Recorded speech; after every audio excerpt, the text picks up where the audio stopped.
प्रणाम अजय भोजपुरी। गांधी जी के पुण्यतिथि पर विशेष गांधी जी पर कब कब कहाँ कहाँ हमला भई रहे। आखिर जे गांधी जी पर हमला करे वाला रहे चाहे जे गांधी जी के हत्या कैलस ओ लोगन के सोच भाई मानसिकता बा विचार का रहे। उ लोग काहे गांधी के अपना राह के कांटा मानत रहे। आखिर काहे वो लोग चाहत रहे कि गांधी के राह से हटावल जाओ।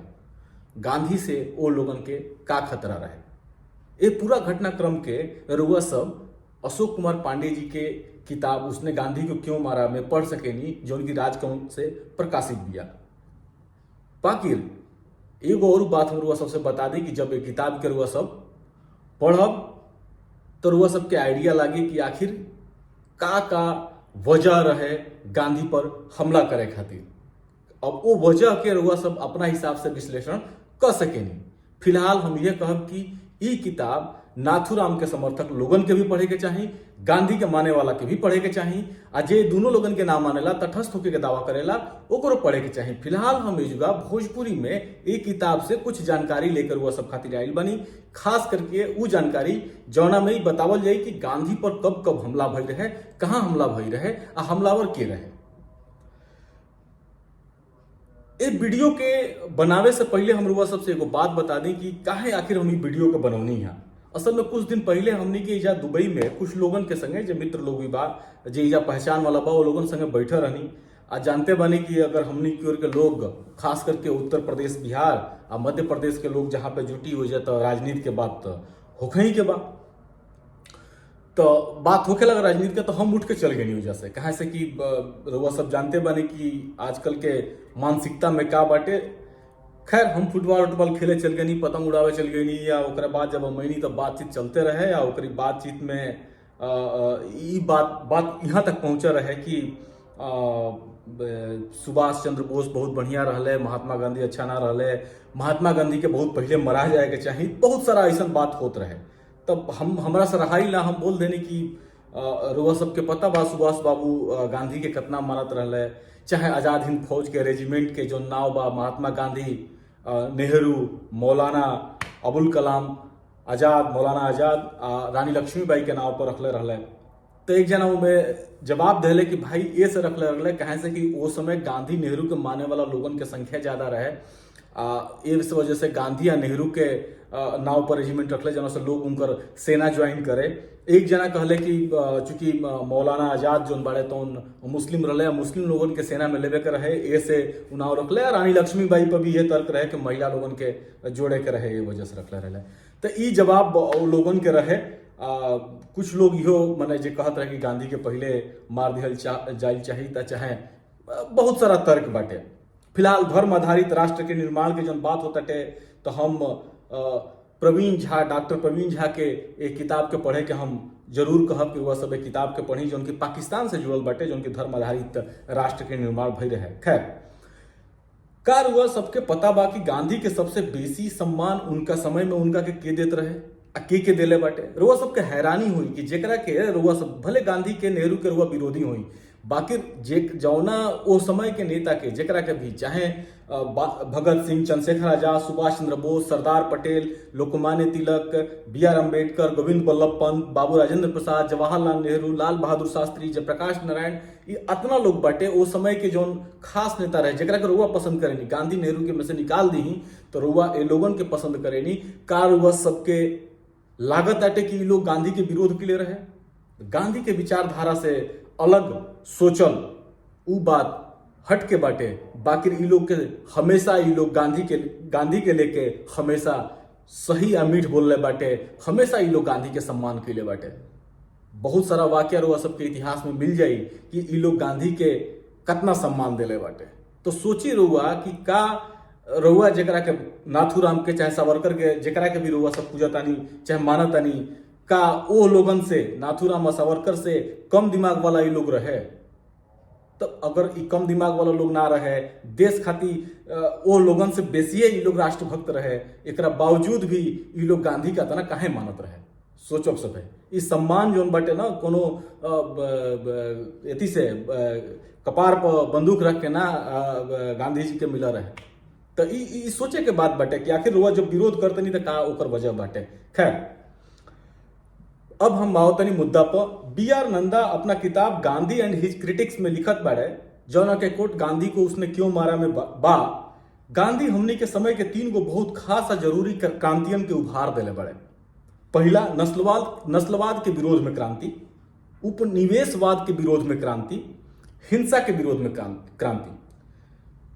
यानी कि गांधी के जो घटनाक्रम बाटे, चाहे अफ्रीका से लेके भारत तक के, ओकरा में ये 3 गो चीज जोन बाटे बहुत खास बाटे। ये तीनों चीज पर गांधी काम के लिए बड़े। अब एकरा के वो समाज सुधार से जोड़ सकेनी, एकरा के वो देश के आजादी से जोड़ सकेनी, एकरा के रंग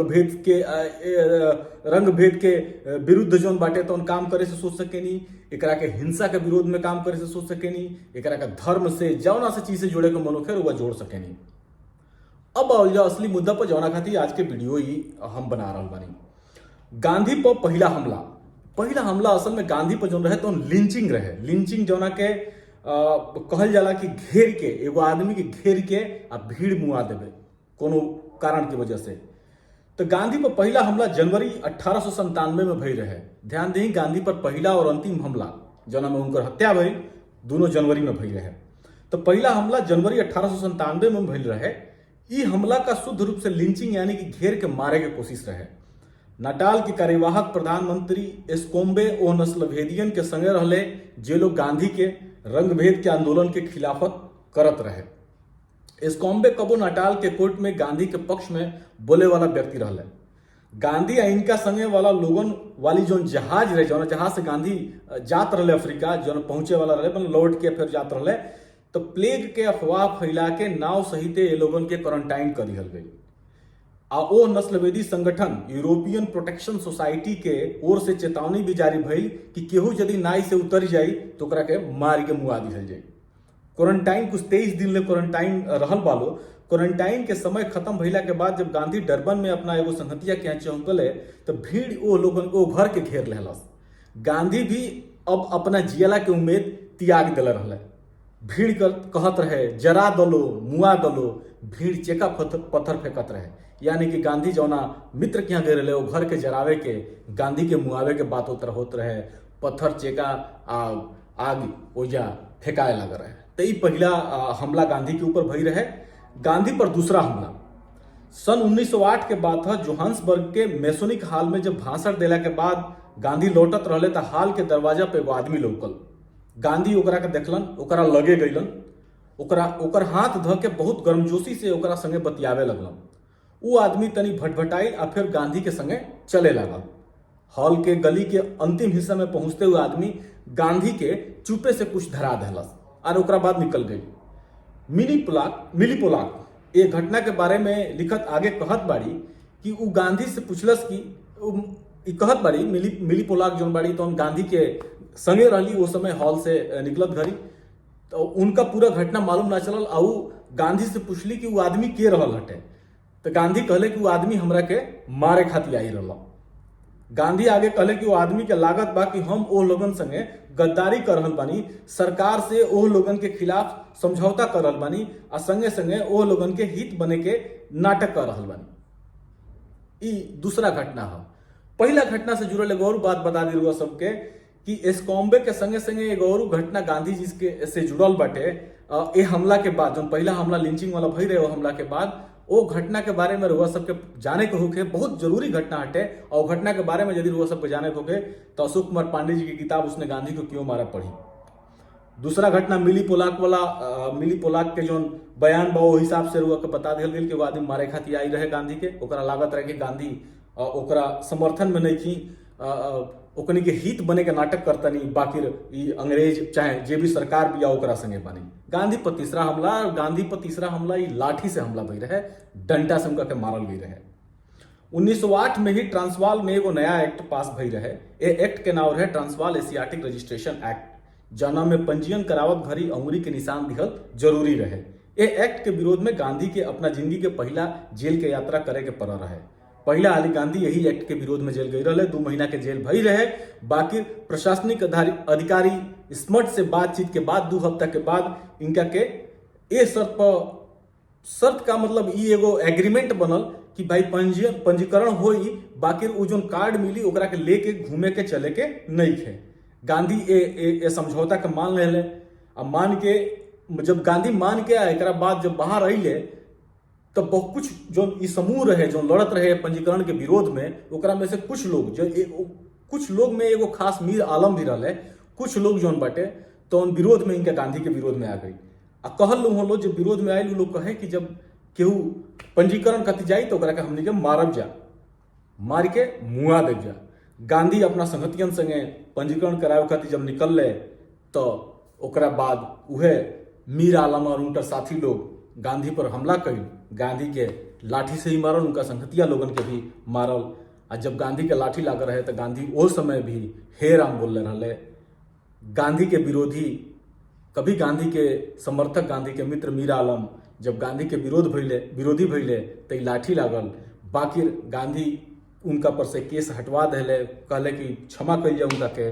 अब बाद में वही मीर आलम से जुड़ल एगो किस्सा बाटे, वो किस्सा के भी पढ़े खातिर हुआ सबके एक किताब के पढ़े के चाहिए। एक किस्सन के बात हम ऐसे कर रहल बानी कहे से कि ई कुल चीज जानल जरूरी बाटे कि गांधी के जौन सोच रहे, गांधी जौन सोच पर काम करत रहे, वो सोच के का असर रहे, वो सोच के का असर लोगन पर होत रहे। तीसरा घटना भारत में, तीसरा घटना के बाद भइल हटे ऊपर के जो 3 घटना बतौनी है, पहला दूसरा तीसरा तीनों हमला जो बटे गांधी के ऊपर अफ्रीका में ही भई रहे, जौना में एगो में नस्लवाद के वजह से भइल, उनका के ऊपर लिंचिंग के कोशिश भई रहे, और दूसरका तीसरका घटना जो रहे तौना में कहीं ना कहीं लोगन के गलतफहमी रहे, गांधी के ना समझ पावे के, जौना वजह से उ लोग गांधी के विरोध कई, गांधी के ऊपर भौतिक हमला कई, गांधी के ऊपर मारे के कोशिश कई, गांधी के हत्या करे के कोशिश कई। भारत में गांधी पर पहला हमला छुआछूत के विरोध में भई रहे। यो एगो विडंबना बाटे, रुआ सब ध्यान दे कि गांधी के ऊपर जो हमला भई बाटे ओकरा पीछे नस्लवाद बा, ओकरा पीछे धर्म बा, ओकरा पीछे जाति बाटे।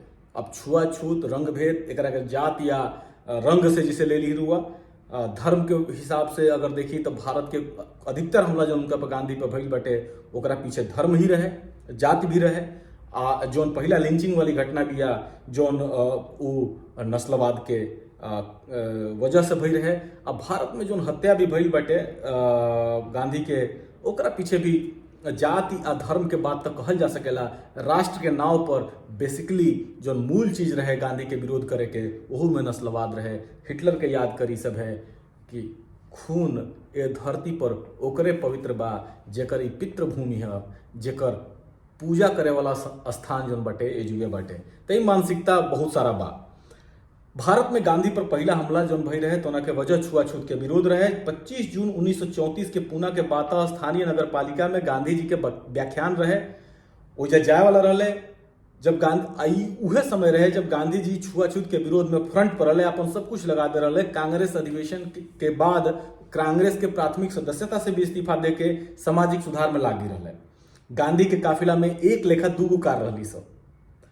एक जगह रेलवे का फाटक रहे, वो रेलवे का फाटक पर एगो कार निकल गई, आगे चल गई, दूसरकी कार जोन बा जनों में गांधी जी, कस्तूरबा अब बाकी उनकर साथी लोग बैठा रहे, वो लोग वही कार में रह गई। जब वो कार नगर पालिका के गेट पर पहुंचल तो लोग समझल कि गांधी जी आ गई, कहीं से करवा एके लेखा रहे।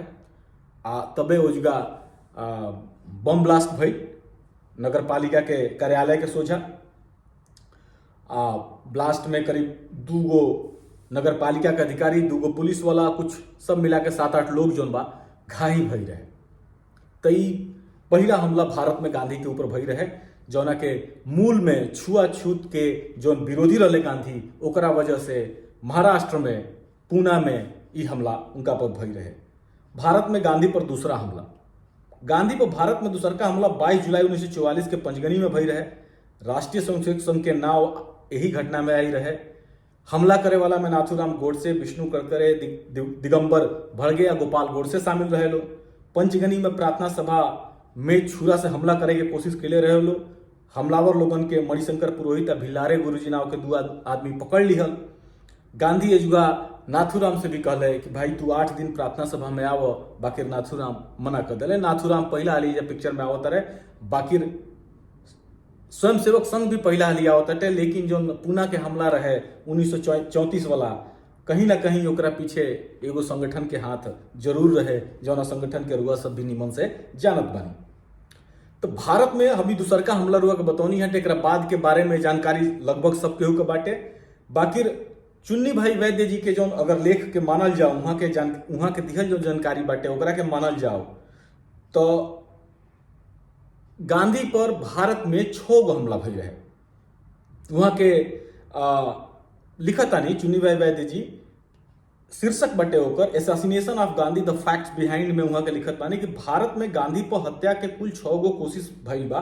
6वां कोशिश सफल कोशिश रहे, जौन 30 जनवरी 1948 के भइल रहे। इससे पहले यानी कि 14 साल में, पिछला 14 साल में, मतलब 48 से पहले 14 साल में 1934 में, 1944 में 2 हाली गांधी पर हमला भई रहे, जुलाई में या सितंबर में।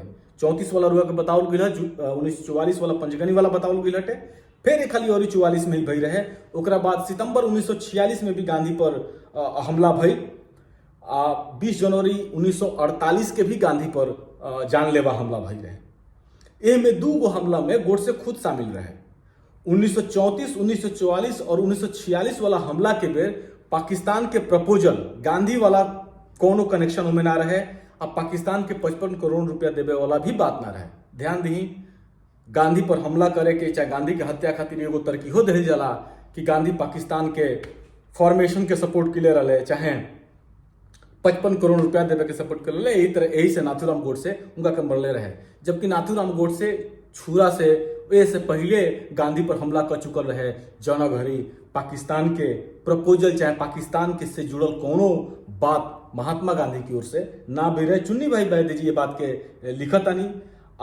खास बात की बात जौन संगठन के बात इशारा हम जौन संगठन के बारे में बता रहा बानी, इहो सोचे वाला बात बाटे कि भारत में 6 गो हमला गांधी पर भई रहे, जौना में 4 गो हमला महाराष्ट्र में भई रहे। यदि हमने के गांधी पर हमला हत्या से जुड़ल किताबिन के पढ़ब जा तो मालूम चली कि हमलावर व हत्यारा नफरत और घृणा के शिकार रहला स। ओकनी के समाज के विभाजनकारी नीति के पोषक रहला स। नस्लवाद, जातिवाद, धर्म, जातिगत श्रेष्ठता, नस्लवादी श्रेष्ठता, ये सब चीज ओकनी में भरल रहे। यही वजह से ओकनी के गांधी के विरोध करत रहला स। ओकनी के समाज के बेहतरी आ मानवीयता कहीं से भी ना रुचत रहे। गांधी पर हमला नस्ल, धर्म, जाति के वजह से भइल बा। आ गांधी के हत्या के पाछे भी एकमात्र इहे 3 गो कारण रहे। जौना चीज के विरोध, जौना चीज के प्रति क्रांति गांधी करत रहे, उहे चीज कारण बनल उनका हत्या के, चाहे उनकर पर हमला के। तो ई जानकारी रहलटे गांधी पर हत्या और गांधी पर हमला के। कुल 9 गो हमला, 9 हाली कोशिश भइल बा गांधी के मारे के। हर आदमी के मारे वाला संगठन के तर्क अपन अलग अलग बाटे। बाकी गांधी एगो विचारधारा जौन दे के गई बारे, वो विचारधारा आज खाली भारत ही ना पूरा विश्व में लोग वो चीज के जाना ताटे। अंत में ये वीडियो के अंत में हम उहे गीत रुआ सबके सुनावे के कोशिश करब। हम गावे नहीं ना, लेकिन पढ़े के कोशिश करब जौन हमरा नजर में गांधी पर लिखाइल, गांधी के हत्या पर लिखाइल, गांधी के मृत्यु के बाद लिखाइल बहुत ही बेहतरीन गीत हटे। बलिया के ही, भोजपुरी में बलिया के ही स्वतंत्रता सेनानी प्रसिद्ध नारायण सिंह जी ये गीत के लिखले रहनी। गीत के शीर्षक रहे बापू के अंतिम दर्शन। ए गीत के बोल बा, दुखियन के तन मन प्राण चलल, जब 30 जनवरी जात रहे, सुक्के संझा मुस्कात रहल, दिल्ली में भंगी बस्ती के, धरती मन में अगरात रहल, जन जन पूजा मैदान चलल, दुखियन के तन मन प्राण चलल, तनकी बापू के देर भइल, पूजा में अधिक अबेर भइल, अकुलाई आंख हजारन गो बिछरा बीच बहुबेर भइल, तब भक्तन के भगवान चलल, दुखियन के तन मन प्राण चलल, बज 5 सुई कुछ घूम चलल, बदरी जय लाली चूम चलल, जब क्षितिज छोर से विपत नटी जगरंग मंच पर झूम चलल, बन साधु तहाँ शैतान चलल, दुखियन के तन मन प्राण चलल, चुपचरण मंच का ओर चलल, नंगा फकीर चितचोर चलल, पूजा का शांति सरोवर में क्षण में आनंद ही लोर चलल, मोल मधुर मुस्कान चलल, नतनिन पर दूनों हाथ रहल, चप्पल में दूनों लात रहल, धप धप धोती चमचम चश्मा चद्दर में लिपटल जात रहल, हरिपद में लागल ध्यान चलल, पग पहिला सीढ़ी पार चलल, तबले नाथू हथियार चलल, पापी का नीच नमस्ते पर बापू के प्यार दुलार चलल, बनी लाल नील आसमान चलल, मन राम नाम में लीन रहल, तन सीढ़ी पर आसीन रहल, मन मंदिर में बलवेदी पर बलि बकरा बधिक अधीन रहल, कही राम सरग में प्राण चलल, जननी के जीवन लाल चलल, दुखियन के दीन दयाल चलल, थर थर धरती कांपी उठल, भारत भीतर भूचाल चलल, जन जन पर बीस के बाण चलल, जग जेकर प्रेम समाज रहल, बिन ताज सदा सिरताज रहल, मुट्ठी भर हड्डी में जेकर कोटिन के लिपटल लाज रहल, सबके मन के अरमान चलल, उ एक अकेल अनंत रहल। ध्यान दहिए पंक्तियन पर, उ एक अकेल अनंत रहल, उ आदि रहल, उ अंत रहल, सिख हिंदू मुस्लिम ईसाई अल्लाह ईसा भगवंत रहल, सबके संगम स्थान चलल, दुखियन के तन मन प्राण चलल। तो ई गांधी जी पर गांधी जी के पुण्यतिथि पर ई सोचनी हटे कि रुआ सब तक की जानकारी लेके आवल जाओ। बाकी हम फिर कहब कि अशोक कुमार पांडे जी के राजकमल से प्रकाशित ई किताब उसने गांधी को क्यों मारा जरूर पढ़ी सब है। एक किताब के पढ़ल जरूरी बा। कम से कम हम ही नहीं कहत कि एह जानकारियन से रुआ कुछ ई किताबिन के चाहे ई किताब के पढ़ला से रुआ जानकारी मिली कि का भइल लटे। रुआ खुद मूल्यांकन कर सकेनी कि हमरा गांधी के लेके चाहे और भी जो लोग बा ओ लोगन के लेके का विचार राखे के चाहिए। तो गांधी जी के नमन करत, भारत भूमि के नमन करत हम यह कहत कि एह किताबिन के पढ़ी सब है। व्हाट्सएप यूनिवर्सिटी से निकल के बना एगो फैंटासी के जो दुनिया बनावल जाता है गांधी के हत्या पर चाहे गांधी के सोच के लेके वो चीज से बचे के जरूरत बाटे। गांधी के बारे में पूरा जानकारी जुटाई सब है, काल्पनिक चीजन से बहरी आके तथ्यात्मक चीजन के पढ़ी सब है, ओकरा बादे कोनो मूल्यांकन गांधी के करी सब है। गांधी के मूल्यांकन करत घड़ी ये चीज के ध्यान रखब सब है कि सुभाष चंद्र बोस, भगत सिंह, सरदार पटेल, राजेंद्र बाबू, लाल बहादुर शास्त्री, ये लोग गांधी के बारे में का सोचत रहे, ये लोगन के नज़र में गांधी का रहले। ये चीज़ के रुआ अगर समझ जाई तो फिर रुआ से बतावे के जरूरत नहीं है, फिर हथहथ लम्हर वीडियो बनावे के जरूरत नहीं है। बाकी ये चीज़ के समझल जरूरी बा, खाली जय बोलला से ना हुई, ये लोगन के सोच के समझल जरूरी बाटे। प्रणाम, अजय भोजपुरी।